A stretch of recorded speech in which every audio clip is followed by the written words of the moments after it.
Labadiena, aš esu Raimondas ir šį kartą norėčiau Jums papasakoti apie alyvos pokyčių stebėjimo galimybės, naudojant Fourier transformacijos infraraudonųjų spindulių spektroskopą. Šiuo prietaisu galima stebėti įvairias alyvas - variklinės, transmisinės, hidraulinės, turbinų, na ir kitokias alyvas. Taigi, čia aptarsime, kokiusgi privalumus ir trūkumus turi šis metodas ir apžvelgsime, kokius parametrus gali stebėti šis spektroskopas. Tai štai, jeigu sudominau, nepabėkit, pasimatysim jau netrukus.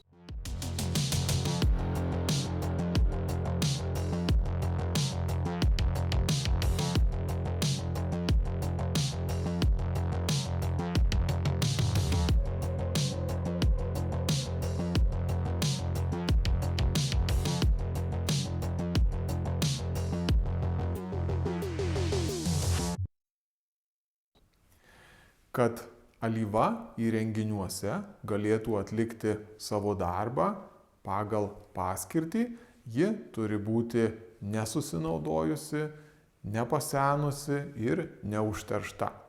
Kaip tik šis spektroskopijos metodas leidžia prižiūrėti alyvą ir pasirūpinti, kad ji būtų pakeista tuo metu, kada reikia ją pakeisti. Stebint alyvos senėjimą arba užterštumą galima sutaupyti, todėl kad galbūt pavyks prailginti keitimo laikotarpį, bus sutaupyta alyva, bus sutaupyti alyvos filtrai, nereikės taip dažnai keisti. Jeigu paaiškės, kad alyva užteršta arba pasensta daug greičiau, ją pakeitus bus sutaupyta tuo, kad bus geriau prižiūrėtas variklis, padidintas jo resursas. Na, keičiant alyvą tada, kada tą reikia daryti, tausojama ir aplinka. Mažiau alyvos išmetama, mažiau alyvos atliekų, mažesnė ir tarša. Bet neaukojamas variklio resursas. Variklis prižiūrėtas, tepamas švaria alyva. Na, šis metodas ir kaip tą tyrimą reikia atlikti yra reglamentuojama ASTM standarte. Ten nurodomos visos procedūros, ką po ko reikia daryti ir kaip gautą rezultatą įvertinti, kaip jį interpretuoti. Šis metodas, jis yra labai universalus ir turi nemenkus privalumus. Todėl jis yra tikrai gana plačiai pasaulyje naudojamas. Tai pirmasis privalumas būtų tas, kad reikia labai mažo alyvos kiekio. Iš tikro, pora lašų nuo matuoklės yra visiškai pakankama, kad prietaisas galėtų pasakyti savo nuomonę apie alyvą. Na ir tuo vienu matavimu iš tikro galima nustatyti daugybę parametrų. Matavimas pats yra labai trumpas, maždaug apie 5 minutes. Aišku, paskui rezultatų įvertinimas užtrunka gerokai ilgiau. Toks universalus ir geras metodas negali apsieiti be trūkumų. Tai pirmas trūkumas yra tas, kad jeigu turėsite tuos 2 lašus alyvos, apie alyvą mes pasakyti beveik nieko negalėsim.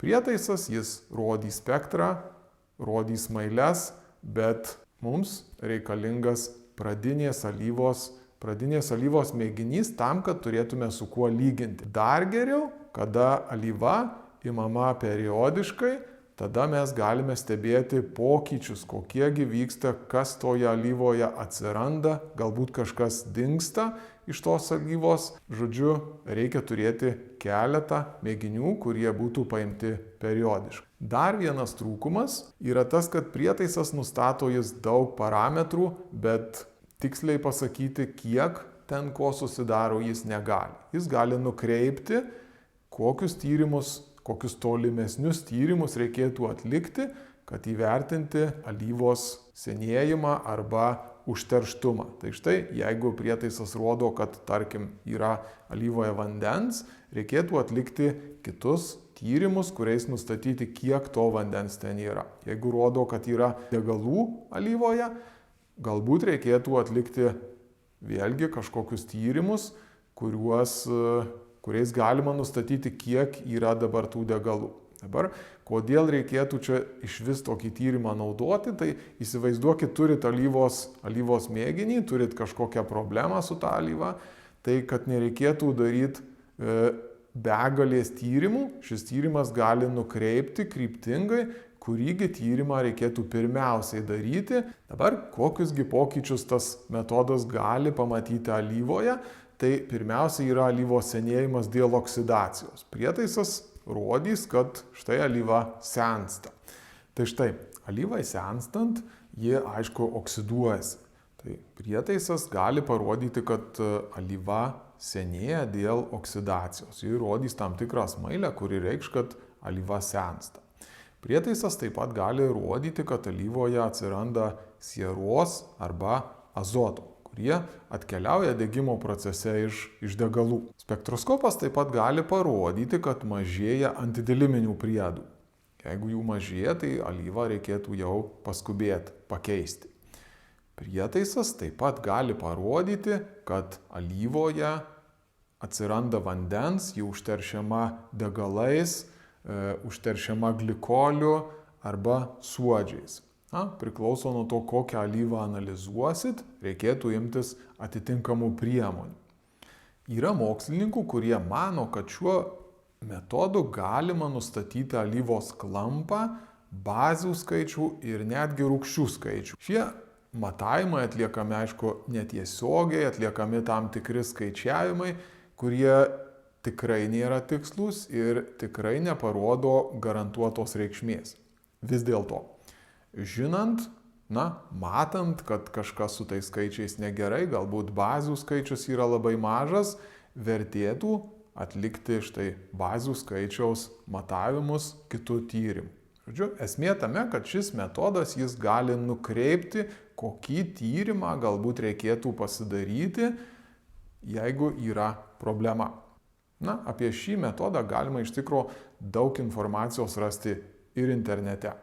Kadangi pakanka tokio mažo mėginio kiekio, jį iš tikrųjų nėra sudėtinga paimti, pagrobti iš variklio keletą lašų alyvos. Kaip jau sakiau, užtenka poros ar trejeto lašų alyvos nuo matuoklės. Imant alyvos mėginį, reikėtų neužteršti tos alyvos, naudoti nedidelį indelį, švarų indelį, ir nulašinti keletą lašų, kurių tikrai pakaks spektroskopijai atlikti. Pats tyrimas nėra sudėtingas, alyvos lašas yra užlašinamas ant prietaiso stalelio, per jį prašviečiama infraraudonųjų spindulių šviesa ir gaunamas absorpcinis spektras, kurį kaip tik čia ir matote. Dabar tas absorpcinis spektras, jeigu viena kreivė, tai iš jos mes nieko negalėsim pasakyti. Jeigu jau yra dvi kreivės, galima kalbėti apie tam tikrus pokyčius.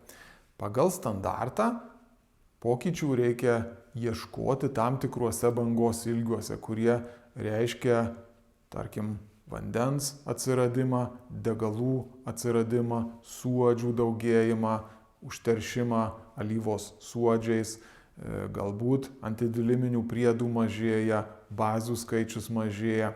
Žodžiu, kiekvienai priemaišai ar kiekvienam pokyčiui yra standartizuotas bangos ilgis, kuriame reikia ieškoti tų pokyčių. Pokyčius, aišku, galima pamatyti tik tada, kada turim periodiškai imamus alyvos mėginius.